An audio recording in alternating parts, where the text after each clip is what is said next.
What's up, guys? Welcome back to the channel. As always, I'm your co-host, Donovan Quick. And yeah, another rough one. I can already hear, oh, the Dolphins can't beat good teams. Tua noodle arm can't throw open to Cedric Wilson, blah, blah, blah, blah, blah. Tua sucks, Dolphins suck, Dolphins are frauds, blah, blah, blah, blah, blah. And look, we're going to hear it. We have a bye week. We're going to have to get used to hearing it.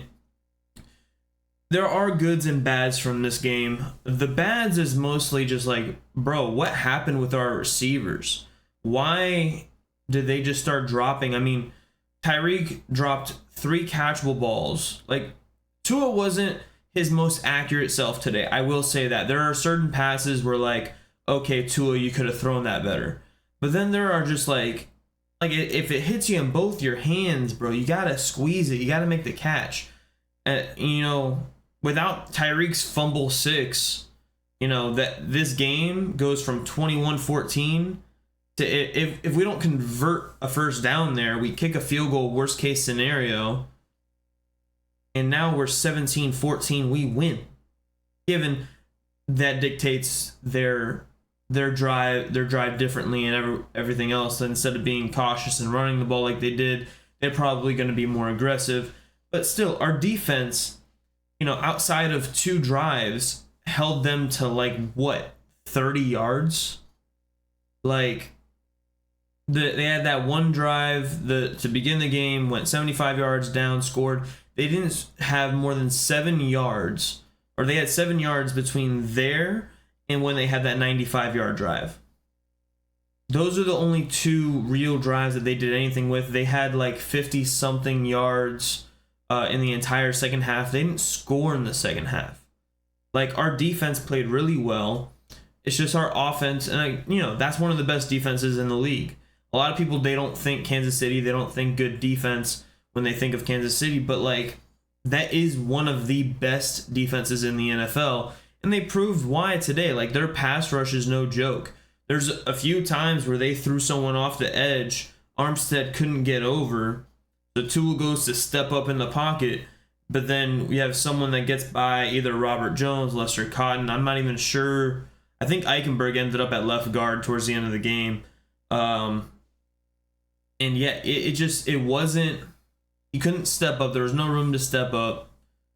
And it's not an excuse. It's not excuses. Oh, injuries. They had injuries too. Snead was out for a few plays when we drove down the field. It is what it is. These games outside the Bills game, it's not, them beating us. It's us beating ourselves. It's us doing these stupid mistakes, having penalties. They even said in the broadcast, we had 7 yards averaged on first down. So that should bring us to 2nd and 3, right? Except that we were averaging a 3rd and long the entire time and couldn't convert our 3rd and long because they just sent the pass rush.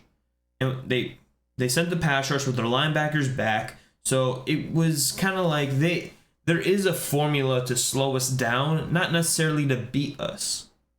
Because we beat ourselves. Mostert had those 2 big runs. We're missing...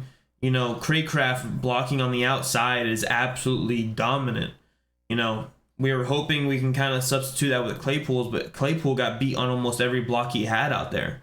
He'll get better as the scheme goes on, but, he had that false start that brought us back. He didn't know the play that caused a delay of game. It is a few things here and there. And this offense is very complicated. Claypool's eventually going to learn it. He looks like he actually wants to learn this offense and actually wants to be involved in this offense, and he can be once he actually learns it. But all in all, this defense, this game, it sucked to lose it. Absolutely demoralizing being 21-0 at halftime. Demoralizing to be shut out in the first half for the first time in 40 games. It's just, it is frustrating. It's demoralizing. You go into the bye week now, and you don't really have another game like this, another Bills game, another Eagles game, another Chiefs game until really the Cowboys on New Year's Eve.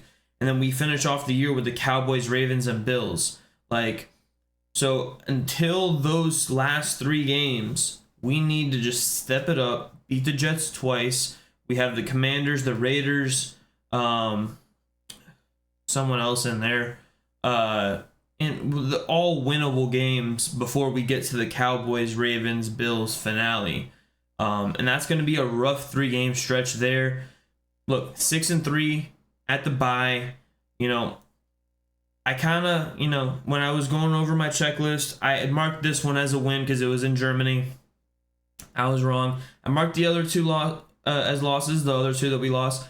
I anticipated going in 7-2, but, you know, 6-3 still isn't bad. There's still a lot of football left to be played. On the other side of the bye week, we'll get Robert Hunt back at right guard. Connor Williams was playing decent at center besides that terrible snap. I mean, we already, like, you know, that Cedric Wilson, it was just a miscommunication. It allows Waddle to get healthier. He was dealing with that knee issue this game, and that he suffered in the second play of our first drive. And then he's also been dealing with that back issue since the Eagles game. So, you know, with those guys, they got to get a little bit healthier. Teron Armstead, another week off to help him heal up. We know he's always dealing with some kind of injuries. Needham and Ramsey, they played 2 games. Now they get a week off. Xavier Howard, after missing 2 games, came back, and now he gets a game off. You know, so we're getting our guys a little bit healthier to go on this other end, this back end stretch. You get Achane back. We'll get Craycraft back. Eric Ezukama is really close to coming back. Isaiah Wynn, we're still going to be without for at least, I think, 3 more weeks, including the bye week. So bye week and then 2 games. Maybe we see him on the other side of that. Maybe we don't. We're going to be getting healthier here very soon, guys. Very, very soon. And we saw what Achane can be on this offense. We saw that he's one of our most explosive players, probably our most explosive player outside of Tyreek Hill. It's frustrating. It is. But there's nothing to really hang your hat on. They fought. They weren't panicking being down 21-0. They weren't panicking, you know, with 2 minutes left in the game. You know, we got to go down and score. No, they handed the ball off twice and got 50-plus yards on those 2 handoffs. We went from, or not 50-plus yards. We went from our own 25 all the way to their 31 on 2 run plays. Who runs the ball with 2 minutes left? I mean, like, not many people do. A lot of people get jittery. A lot of people panic. Now, there are a few play calls I didn't necessarily agree with, like, you know, that screen that Tyreek ended up fumbling on. Wasn't a big fan of that call. Before they, like, as they were running it, I'm like, why are we throwing a screen here? But, you know, then Tyreek fumbled it. They scored it. It is what it is. We were rolling on that drive too before they got Snead out of the game on that. But, you know, just is what it is. Is what it is. On the road, it seems to be where we struggle the most. We need to get play calls in better, play calls in faster. You know, there's a lot of miscommunications and timing issues when we're on the road in loud environments. Now, I didn't expect Germany to be exactly, you know, Arrowhead, but they were loud. Chiefs fans, there's a lot of Chiefs fans. I mean, there's some Dolphins fans, but I was expecting it to be more like 50-50, and it was more like 75-25 over in Germany. I mean, can't blame them. That it's like rooting for the Patriots throughout the entire 2000s and 2010s. I mean, you're going to be rooting for the best team in the league for the past, you know, their dynasty or whatever. So, you know, I can't blame them. Just wasn't expecting it to be like that. You know, this team fought hard, though. Chubb looks great the last, you know, I think he has like 4 or 5 straight games now with a sack. He had a strip sack fumble. Sealer got on top of it. You know, we got pressure on Mahomes. We got hands on him. There was a couple times he escaped the pocket. They got caught for holding. Just is what it is. It's just, it is what it is. We're going to be getting healthier each and every week. We'll be getting guys back. Achane's coming back. You know, our guys get some time to heal up now. This is the perfect time for a bye week, you know? And Mike McDaniel, he's one of the few coaches in the league that doesn't give, you know, Victory Mondays for the reason that we don't care for a day off. We want to be in the building. We want to go in and work, and we want to go in and win. Like that's the mentality of this team, is like, oh, we won, so we get a day off. Like, no, we won, on to the next game right there. We're watching film the very next day. And, you know, they're going to be watching a lot of film on that long plane ride home. Then they're going to get their rest. I anticipate a nice 2 weeks of practice. Achane coming back.